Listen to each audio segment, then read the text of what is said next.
Queridos amigos e amigas, bom dia, é hora da Ave Maria, rezemos juntos, em nome do Pai, do Filho e do Espírito Santo. Amém. O anjo do Senhor anunciou a Maria, e ela concebeu do Espírito Santo. Ave Maria, cheia de graça, o Senhor é convosco, bendita sois vós entre as mulheres, e bendito é o fruto do vosso ventre, Jesus. Santa Maria, Mãe de Deus, rogai por nós, pecadores, agora e na hora de nossa morte. Amém. Eis aqui a escrava do Senhor, faça-se em mim segundo a vossa palavra. Ave Maria, cheia de graça, o Senhor é convosco, bendita sois vós entre as mulheres, e bendito é o fruto do vosso ventre, Jesus. Santa Maria, Mãe de Deus, rogai por nós, pecadores, agora e na hora de nossa morte. Amém. E o Verbo de Deus se fez carne e habitou entre nós. Ave Maria, cheia de graça, o Senhor é convosco, bendita sois vós entre as mulheres, e bendito é o fruto do vosso ventre, Jesus. Santa Maria, Mãe de Deus, rogai por nós, pecadores, agora e na hora de nossa morte. Amém. Rogai por nós, ó Santa Mãe de Deus, para que sejamos dignos das promessas de Cristo. Oremos. Infundi, Senhor, em nossas almas a vossa graça, nós o suplicamos, para que nós que conhecemos pelo anúncio do anjo a encarnação de Jesus Cristo, vosso Filho e nosso Senhor, cheguemos por sua paixão e morte de cruz, à glória da ressurreição da carne, pelo mesmo Cristo nosso Senhor. Amém. Em nome do Pai, do Filho e do Espírito Santo. Amém. Queridos irmãos e irmãs, queria compartilhar com vocês hoje a homilia do domingo passado.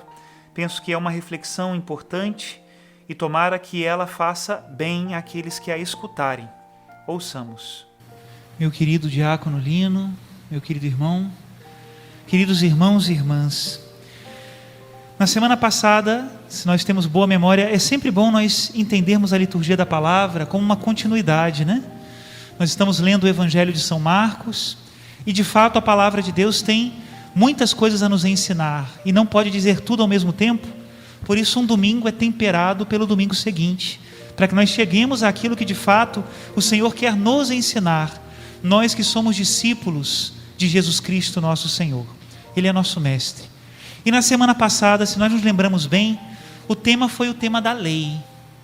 A lei que é como um pedagogo, diz São Paulo, que Deus nos dá como um presente, né? Para nos levar desde a escuridão onde nós nos colocamos por causa do pecado, até o reino de Deus.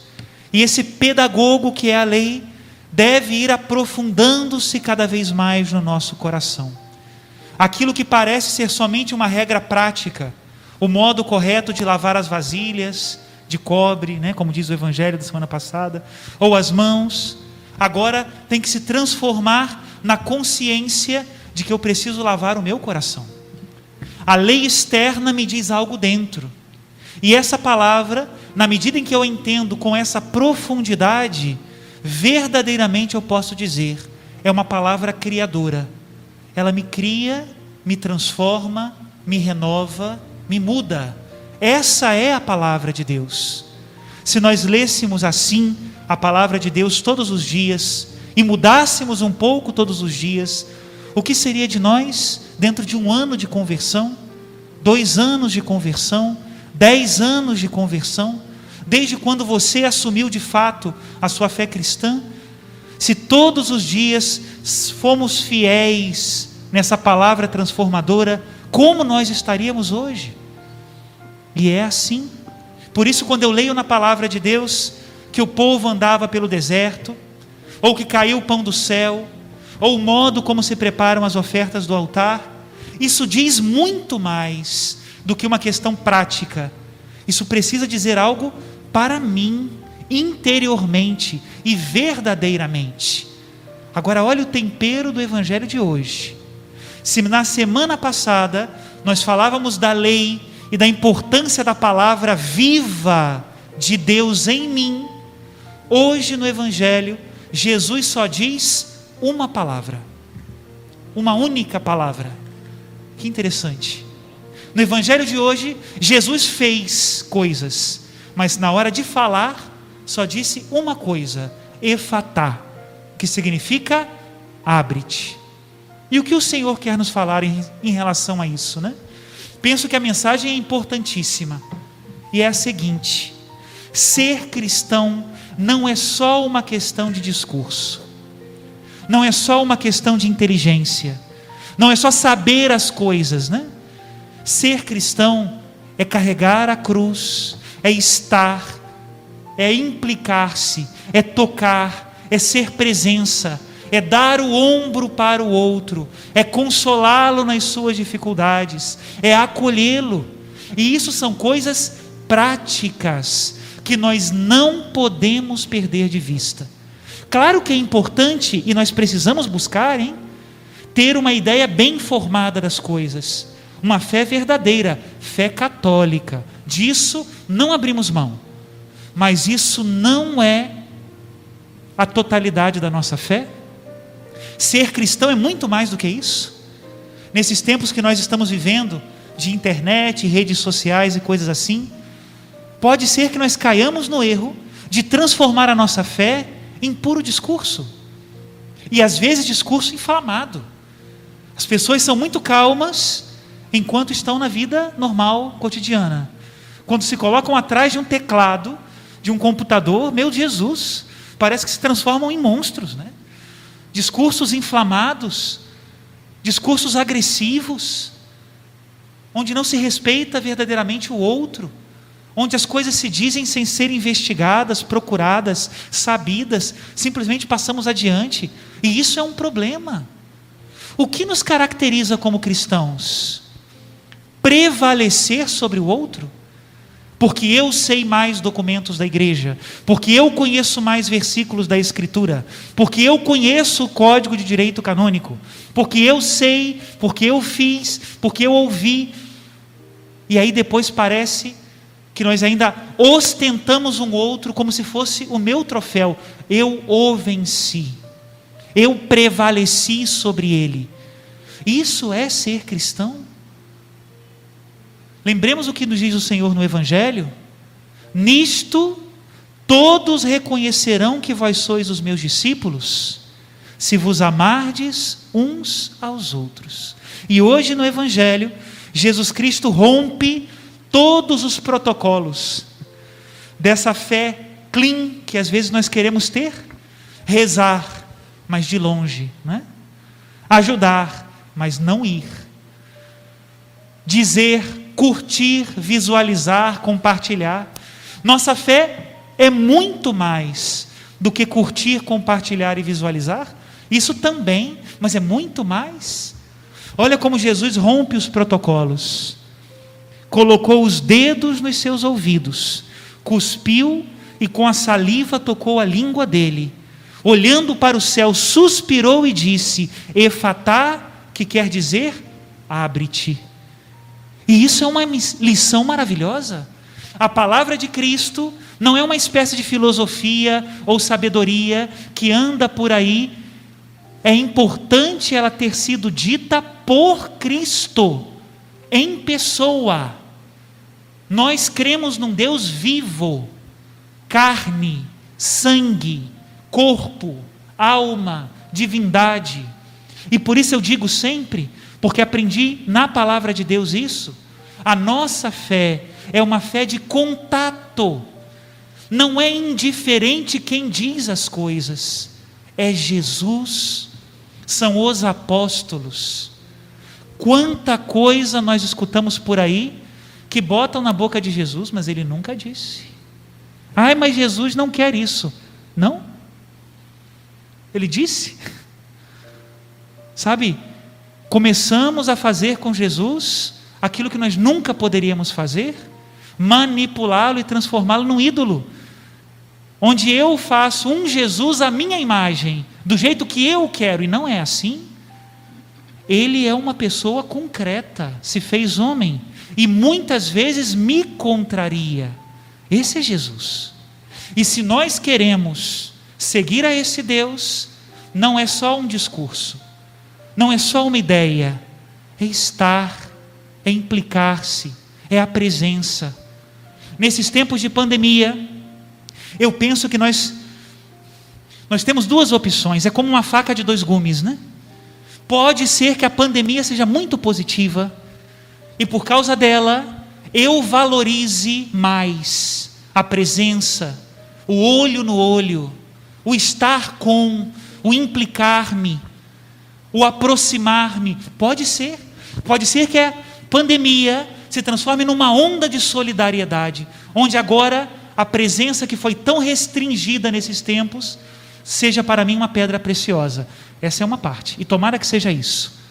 Mas é uma faca de dois gumes, hein? Porque pode ser que na pandemia eu não valorize isso, pelo contrário, eu o despreze. Eu esqueça da importância do olho no olho, da caridade fraterna, do estar junto, do tocar a carne de Cristo no meu irmão, do ser um ombro amigo, do ouvir, do preocupar-me, do acompanhar. E isso é ser cristão. Não basta simplesmente ter na cabeça a fé católica, apostólica, romana de todos os concílios de todos os tempos. Isso é importante, fundamental, mas não é tudo. É necessário ir. E hoje a liturgia nos coloca na primeira e na segunda leitura duas ações básicas que devem nos caracterizar como cristãos. Primeira leitura de hoje do profeta Isaías é uma leitura dita num tempo muito difícil para o povo de Deus. O povo que tinha sido libertado no Egito e já tinha provado a liberdade na terra prometida, agora era escravo mais uma vez, não no Egito, na Babilônia. E o que o profeta fala em nome de Deus para este povo?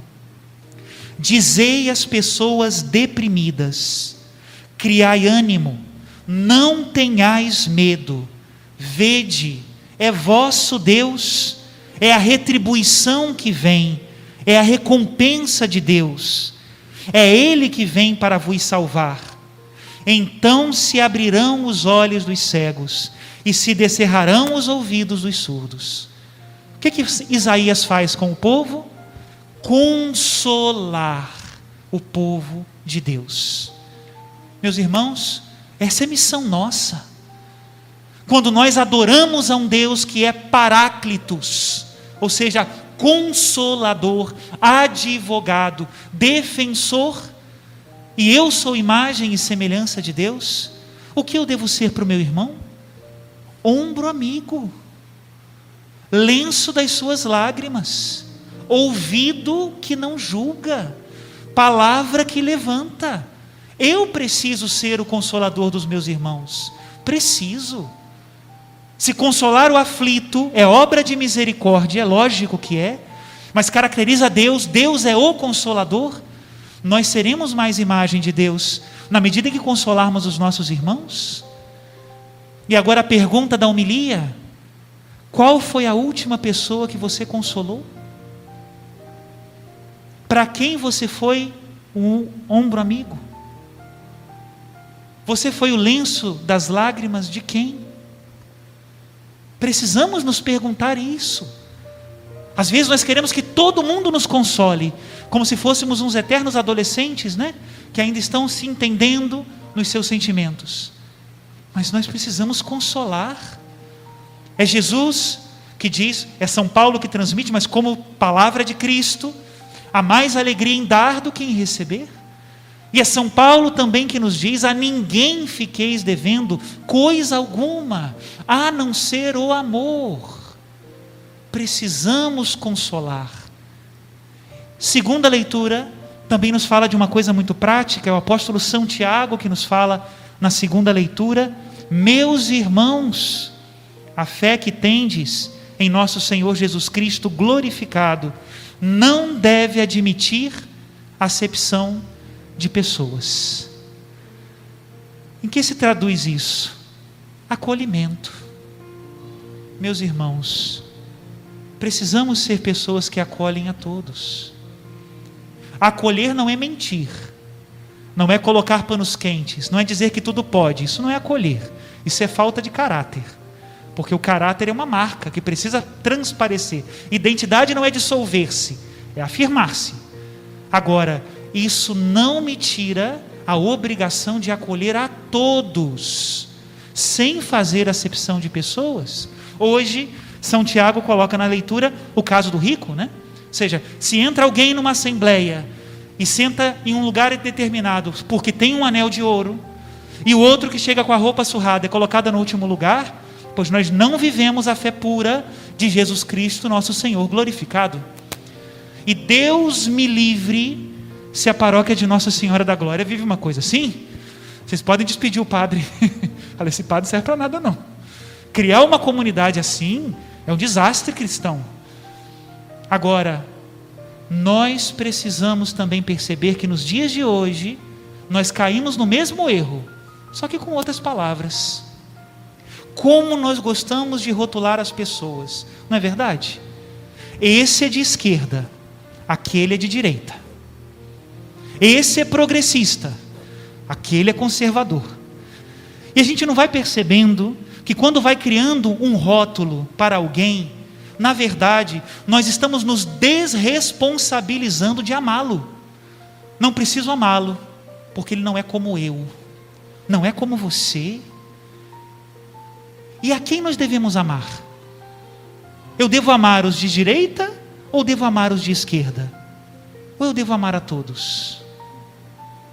Eu devo servir aos tradicionalistas ou aos conservadores? Ou eu devo servir a todos? A ninguém fiqueis devendo nada a não ser o amor. Por isso é importante nós entendermos que a nossa fé não é só uma questão de discurso, é uma questão de ação. Se eu falei do consolo, agora eu falo do acolhimento. E é assim. Meus irmãos, hoje nós estamos vendo famílias divididas, igrejas divididas. Às vezes, e Deus me livre, mas infelizmente é verdade, até entre os padres divididos. Por quê? Porque esquecemos de amar. Se nós precisamos fazer alguma coisa como cristãos, em primeiro lugar é amar e servir, depois vem o resto. O que vocês acham do evangelho de hoje? Vocês acham que foi o final do caminho daquele surdo mudo que foi curado por Jesus? Ou foi o início de um caminho? Sem dúvida foi o início. Ali começou o processo. Jesus desatou os laços que prendiam seus ouvidos e a sua língua, e ali começou um caminho. Nós precisamos ser iniciadores dos caminhos de muita gente, e começamos por amar e servir. Uma vez que eu amo e sirvo, depois nós teremos tempo de dizer alguma coisa, e aí a nossa palavra terá algum sentido. Senão não tem. Se eu já chego logo com um discurso das minhas ideias, das minhas coisas, como se eu fosse o senhor da razão, o que acontece é que eu pego uma bandeira, aí o meu irmão, que é meu irmão, pega outra bandeira, aí já acabou, minha gente, aí já acabou. Ninguém mais está preocupado com a verdade, cada um está preocupado só com a sua bandeira, entende? E nós nunca vamos nos entender. Se há possibilidade de eu dizer alguma coisa que valha a pena, é porque eu criei laços pelo amor e pelo serviço. Isso é ser cristão. Não caiamos nesse erro de ficar ostentando os outros. Aquele ali eu venci, aquele ali eu convenci, como se fossem troféus, seguidores. Hoje nós estamos em época de seguidores. Peçamos a Deus a graça de amar e servir e testemunhar. Hoje no Evangelho Jesus diz uma só palavra, mas é palavra de Jesus, e essa palavra tem poder. Abre-te. Abre-te. Pode ser que por causa de 1000 coisas você tenha só se fechado, até mesmo se fechado com um discurso de verdade, mas se fechou. E se você está fechado, você não consegue chegar ao seu irmão. Por que no batismo é um rito opcional, né? Mas é um rito que existe. Nós tocamos os ouvidos e a boca da criança e dizemos: Efatá, abre-te, para que as línguas se solte, para louvor de Deus e para o serviço dos irmãos. Eu me abro para o outro, né? teremos uma grande surpresa se ficarmos construindo paredes entre nós. Sabe por quê? No céu não tem parede. Se você não consegue conviver com as pessoas aqui embaixo, lá em cima vai ser um problema, porque todo mundo vai ficar no mesmo cômodo. Não tem parede. Peçamos a Deus a graça de que Ele abra nossa língua, nossos ouvidos, para consolar o aflito, para acolher os irmãos. Eu já passei por essa experiência e eu tenho certeza que muitos de vocês também, né? Às vezes a gente briga com Deus, não é assim? Durante dias, semanas, uma briga com Deus: eu não quero, eu não vou, eu não posso, eu não consigo, tira de mim essa história, não é para mim essa missão, né? Aí de repente, diante de Jesus, é como se Ele fizesse isso, né? E Ele faz: abre-te. E aí o profeta Isaías diz de uma maneira tão bonita que só lendo, né? Abre-te. O coxo saltará como um cervo, se desatará a língua dos mudos, brotarão águas no deserto, jorrarão torrentes no ermo, a terra árida se transformará em lago e a região sedenta em fontes de água. Façamos essa experiência. Louvado seja nosso Senhor Jesus Cristo. Para sempre seja louvado.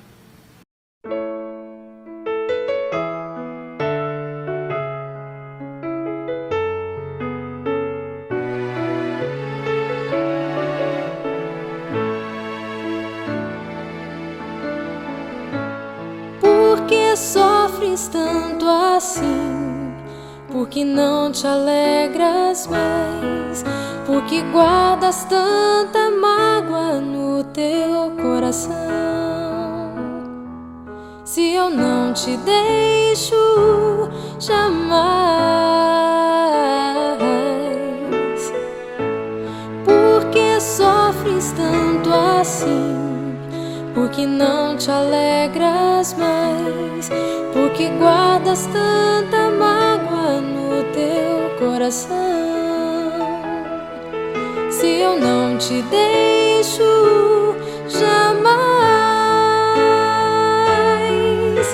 fala-me do que sentes, abre teu coração, põe em mim tua confiança, é só me dar tua mão.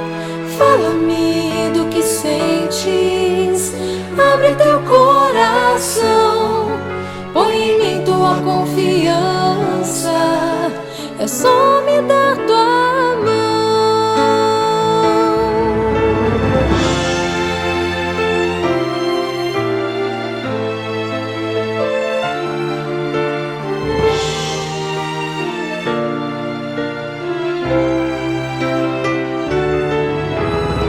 Sonho ver-te vindo a mim, quero sempre te ajudar, com meu olhar sempre voltado a ti. Como amigo e protetor vou estar. Fala-me do que sentes, abre teu coração, põe em mim tua confiança,